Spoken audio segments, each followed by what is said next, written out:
Assalamualaikum warahmatullahi wabarakatuh. Kembali lagi di channel Story Horror. Untuk kisah kali ini saya akan membawakan sebuah cerita dari tulisannya Bray Story.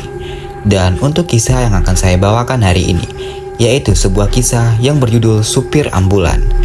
Dan sebelum kita lanjut ke ceritanya, tekan dulu tombol like video ini dan jangan lupa tekan juga tombol subscribe di channel ini serta nyalakan juga lonceng notifikasinya agar kalian semua tidak ketinggalan cerita-cerita lainnya dari channel ini. So, seperti apa untuk kisah kali ini? Langsung saja kita masuk ke ceritanya. Terkadang, alam bawah sadar merasakan hal yang semestinya nggak kita rasa. Semu hampa sisi lain selalu membuat nurani terpana. Walau mata jelas terbuka, sampai pada akhirnya menjadi takut, menghentikan laju nyali. Sekali lagi, aku melirik kaca spion. Bapak itu masih ada, duduk diam di paling belakang, sambil menatap ke arah luar. Senyum terus mengembang di wajahnya yang terlihat sangat bersih, dan terpancarnya rona kebahagiaan. Di sebelah bapak itu, ada seorang ibu dan anak lelakinya. Si ibu terus-terusan menangis, sementara anaknya terus menenangkan ibunya. Drama hidup yang sudah sering aku saksikan ini belum juga membuatku jadi terbiasa melihat dan mendengar orang yang sedang dalam kesedihan karena salah satu anggota keluarganya terbaring kritis. Tetap membuat hati dan perasaanku bergetar juga. Aku jadi ikut sedih, selalu seperti itu. Sementara Doni, perawat yang ikut dalam penjemputan, terdengar masih terus memberi perawatan kepada pasien yang tengah terbaring. Jalanan Jakarta tergolong sepi pada waktu itu.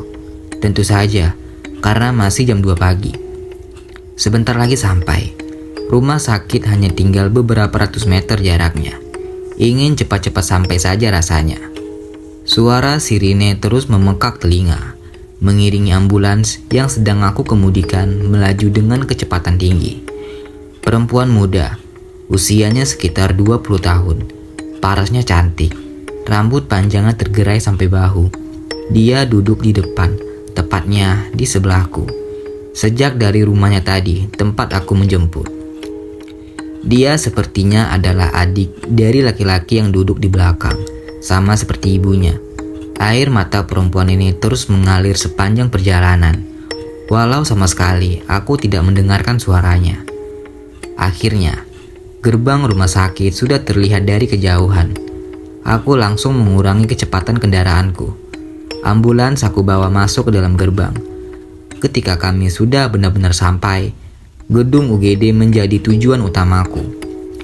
Aku menghentikan kendaraan di depan pintu UGD. Lalu, dengan sigap beberapa perawat membuka pintu belakang mobil untuk mengeluarkan pasien. Aku terus memperhatikan semuanya. Tapi, ada yang aneh. Kenapa aku tidak melihat bapak yang duduk di belakang tadi? Bapak yang selalu memperhatikan ke arah luar. Bapak yang ketika aku lihat dari spion selalu tersenyum. Bapak itu tidak kelihatan. Kemana ya dia? Ucapku dalam hati. Perempuan yang tadi duduk di kursi depan juga tidak kelihatan lagi. Padahal, aku tidak melihatnya turun dari kendaraan. Mungkin sudah turun, tapi aku tidak melihat. Begitulah pikirku dalam hati. Ya sudah, tanpa pikir panjang. Setelah pasien dan keluarganya sudah turun dari kendaraan, aku langsung membawa mobil ambulans ini ke tempat parkirnya di sebelah UGD. Di saat-saat seperti inilah waktunya buat aku untuk beristirahat.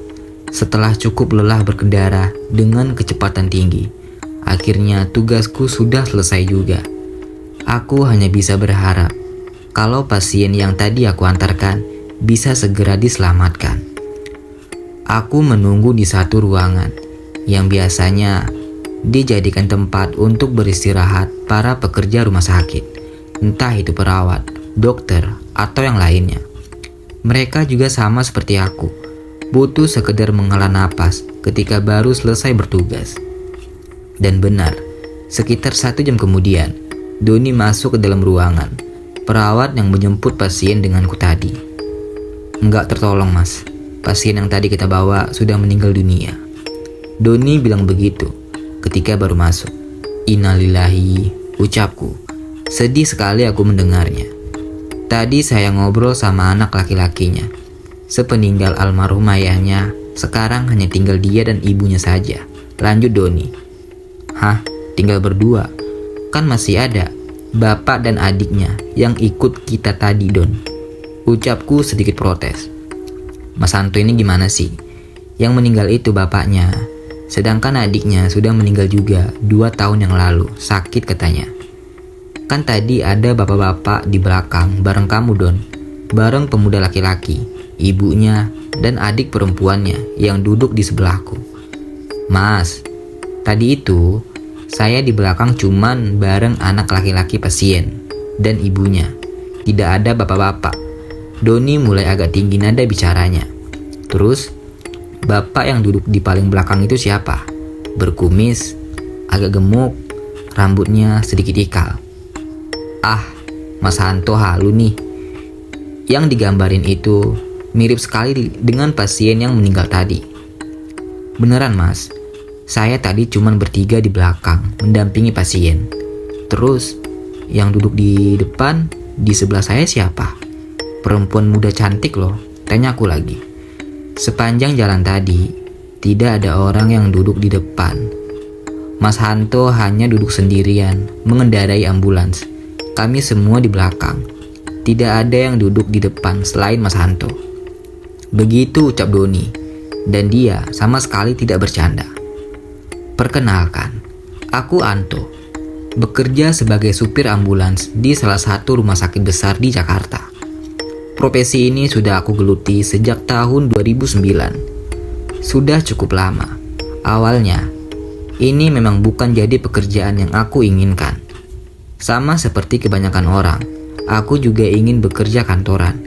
Tetapi nasib menggariskan demikian. Aku harus mengabdikan hidup sebagai sopir ambulan. Rumah sakit tempatku bekerja juga bukan rumah sakit kecil, termasuk cukup besar. Bangunannya menjulang tinggi di jalan besar yang terletak di selatan Jakarta. Yayasan yang menaungi juga sangat menghargai pekerjaannya, termasuk supir sepertiku. Maka dari itu, sudah 10 tahun lebih aku bertahan, karena aku memang betah bekerja menjadi supir ambulan ini. Dalam perjalanan, banyak pengalaman yang aku rasakan. Pahit getirnya sudah aku alami, termasuk cukup banyak pengalaman yang menjurus ke arah seram. Beberapa di antaranya sangat jauh di luar logika, tidak masuk akal, tapi itu benar-benar terjadi. Satu pengalaman janggal menjurus seram sudah aku ceritakan di awal tadi. Ketika ambulans yang aku kemudikan membawa penumpang gelap, 2 penumpang yang ternyata sudah meninggal. Seperti aku bilang tadi, banyak peristiwa yang sama sekali tidak bisa diterima oleh akal, susah untuk dipercaya. Aku sendiri yang mengalaminya pun masih tidak habis pikir, kok bisa semua itu terjadi kepadaku. Salah satu contohnya lagi, kejadian yang aku alami ketika baru beberapa minggu bekerja. Satu peristiwa yang aku sangat ingat detailnya itu seperti apa sampai sekarang. Waktu pertama kali masuk, sebenarnya sudah ada 1 supir ambulans, tetapi karena ambulans yang dimiliki oleh rumah sakit lebih dari 1, maka supir yang dibutuhkan juga harus lebih dari 1. Dan pada akhirnya, garis hidup menuntunku untuk masuk dan bekerja di rumah sakit ini. Ada 1 ambulans yang berbeda. Kalau ambulans lain adalah kendaraan baru dan modern, yang ini ukurannya lebih kecil dan usianya sudah cukup tua. Bisa dibilang merupakan ambulans tua yang sebentar lagi akan dipensiunkan, namun masih layak dipakai. Bisa ditebak, akhirnya akulah yang ditugaskan untuk mengemudikan ambulans tua ini. Kisah yang akan aku ceritakan adalah kejadian seram yang aku alami ketika mengendarainya. Ambulans yang pasti sudah banyak cerita di belakangnya. Saksi bisu banyak kisah sedih dan seram. Tepatnya di pertengahan tahun 2009. Beberapa minggu aku baru mulai bekerja. Semuanya berawal ketika aku ditugaskan untuk mengantar pasien menuju rumahnya di daerah Purwakarta, Jawa Barat. Entah apa alasannya waktu itu. Tanpa banyak tanya, aku langsung menjalankan tugas yang diberikan. Masih lekat dalam ingatan. Waktu itu hari Kamis. Aku harus menuju Purwakarta pada sore menjelang malam, berbarengan dengan padat kendaraan karena jam pulang kantor. Benar saja, selepas maghrib, aku terjebak dalam kemacetan jalan tol Jakarta Cikampek. Volume kendaraan yang sangat tinggi, tak mampu ditembus walaupun terang-terangan. Yang aku kemudikan adalah ambulans. Kami tetap saja tersendat karena kendaraan lain seperti enggan untuk memberikan kami jalan. Untung saja, pasien yang aku antar pulang ini kondisinya tidak kritis, jadinya agak berkurang bebanku berkendara. Singkat cerita, setelah menerobos padatnya jalan Jakarta Cikampek, sekitar jam 9 malam, kami sudah keluar tol dan mulai memasuki jalan biasa. Tadinya, aku pikir setelah keluar tol nggak akan lama lagi akan sampai tujuan. Tapi salah. Dan ternyata kami masih harus menempuh sekitar 1 jam lagi. Perjalanan ke arah Subang cukup jauh. Tapi akhirnya perjalanan sampai di ujung juga. Sekitar jam setengah 11, kami sampai di rumah pasien. Aku yang ditemani oleh 1 orang perawat. Namanya Irawan. Membantu pasien untuk turun dari ambulans bersama keluarganya. Lega rasanya ketika tugas sudah selesai ditunaikan. Setelah kami diajak untuk makan dan minum terlebih dahulu, sekitar jam 11, aku dan Irawan kembali pulang ke Jakarta. Mas Anto, saya nanti turun di terminal Purwakarta aja ya. Sudah dekat ke Bandung, Mas. Saya besok off 2 hari, jadinya mau mudik aja sekalian. Irawan bilang begitu ketika kami baru saja meninggalkan rumah pasien. Dia memang orang Bandung, orang tuanya tinggal di Kota Kembang. Makanya memutuskan untuk sekalian pulang karena sudah sampai di Purwakarta yang lebih dekat ke Bandung. Oh gitu. Ya udah Mas, sekalian mudik ya. Tanggung juga kan, udah di sini. Aku jawab begitu. Setelah Irawan turun, nanti selebihnya aku akan berkendara sendiri menuju Jakarta. Setelah sampai di lampu merah perempatan Purwakarta Subang, Bandung, Irwan turun dan kami pun segera berpisah. Setelah aku terus melaju, masuk jalan tol menuju Jakarta. Jam 12.30 malam, sudah sangat lengang walau masih cukup banyak kendaraan yang melintas. Ambulans aku pacu dengan kecepatan sedang, melihat situasi jalan yang tidak terlalu ramai dan tidak ada yang perlu aku kejar. Jadinya kecepatan tinggi tidak terlalu diperlukan. Ditambah sadar kalau yang aku kendarai ini adalah kendaraan yang umurnya sudah tua. Daripada nantinya terjadi kerusakan, lebih baik aku menjalankannya dengan kecepatan normal saja. Benar, awalnya sih aman. Tapi ketika mulai memasuki sepertiga perjalanan, sesuatu mulai terjadi. Sesekali aku merasakan kalau mobil seperti kehilangan tenaga. Pedal gas yang aku injak tidak memberikan efek untuk melaju. Tapi tak lama kemudian, mesin kembali normal. Hal ini berlangsung berapa kali. Aku jadi mulai agak sedikit was-was. Kenapa sih ini mobil? Bergumam aku sendirian. Kemudian aku mulai berdoa. Semoga mobil dapat terus melaju sampai nanti di tujuan. Aku terus berdoa di sepanjang jalan. Tapi ternyata takdir berkehendak lain. Di kilometer 40, akhirnya mesin kembali mati. Untunglah, aku masih sempat mengarahkan mobil ke bahu jalan sebelum mesin benar-benar mati. Lewat tengah malam itu, aku terjebak di tengah jalan tol dengan kondisi mobil yang mogok. Untungnya, aku masih termasuk orang yang mengerti tentang mesin kendaraan. Jadinya, aku masih percaya diri untuk memeriksa kerusakan mobil ini. Di pinggir jalan itu, aku coba mencari tahu sumber kerusakannya. Tapi aneh, entah sudah berapa kali aku memeriksa dan memperhatikan mesin mobil, tapi tidak adanya kerusakan, semuanya tampak normal. Sampai pada akhirnya aku menyerah. Di titik ini, aku mencoba menghubungi Pak Ruslan. Beliau adalah supir seniorku. Dia juga yang sebelumnya mengendarai mobil ini. Halo, Pak Ruslan, maaf mengganggu Pak. Saya mau minta tolong. Aku bilang begitu ketika percakapan sudah dimulai. Iya, ada apa toh? Pak Ruslan menjawab di ujung telepon. Kemudian, aku menceritakan semua yang sedang aku alami. Tapi, di tengah percakapan, Pak Ruslan mengeluarkan pertanyaan yang menurutku agak aneh. Tok, ini sampean lagi di mana? Tanya Pak Ruslan. Saya lagi di pinggir jalan tol, Pak. Emang kenapa? Aku menjawabnya, kok saya mendengar ada orang yang sedang berdoa ya? Banyak orang ya? Atau kamu sedang dekat tempat ibadah? Gak ada, Pak. Ini saya benar sedang di pinggir jalan tol. Tidak ada orang yang berdoa. Saya sendiri di sini. Seperti itulah percakapanku. Oh gitu, maaf. Saya nggak bisa bantu apa-apa. Lebih baik kamu tunggu mobil derek aja. Kalau memang mobil mogok total. Begitu katanya. Ada orang berdoa. Kok aneh? Tapi sudahlah. Aku mengabaikan omongan Pak Ruslan tadi. Beliau juga tidak bisa membantu. Tidak ada jalan lain. Aku akan menghubungi nomor darurat jalan tol. Tapi sebelum menelpon, iseng-iseng aku mencoba memutar kunci mobil sekali lagi. Mencoba menghidupkan mesin kembali. Sambil berdoa, aku melakukannya. Dan ternyata masih hidup. Menyala dengan normal. Seperti tidak ada kerusakan sebelumnya. Tanpa buang-buang waktu, aku langsung tancap gas. Rasanya lega sekali. Aku terus memacu mobil menuju rumah sakit. Aku pacu dengan kecepatan cukup tinggi, supaya cepat sampai.